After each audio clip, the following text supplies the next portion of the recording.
મંત્રીમંડળના વિસ્તરણ બાદ વિધાનસભાની સમિતિઓમાં થશે મોટા ફેરફાર। ધારાસભ્યો મંત્રી બનતા ખાલી પડેલી જગ્યામાં કરાશે નવી નિમણૂક।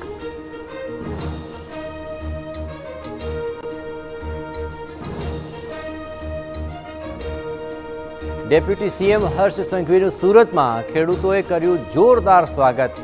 કૃષિ રાહત પેકેજની જાહેરાત બાદ દક્ષિણ ગુજરાતના ખેડૂતોમાં ખુશીની લહેર।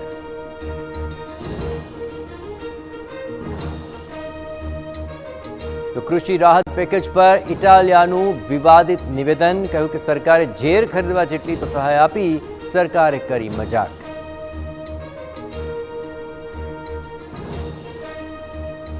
વલસાડમાં પાલિકાની લોલમ લોલનો થયો પર્દાફાશ। એક જ રસ્તાનું કરાયું 3 વાર ખાતમુહૂર્ત। રસ્તાનું કામ તો હજુ અધૂરું।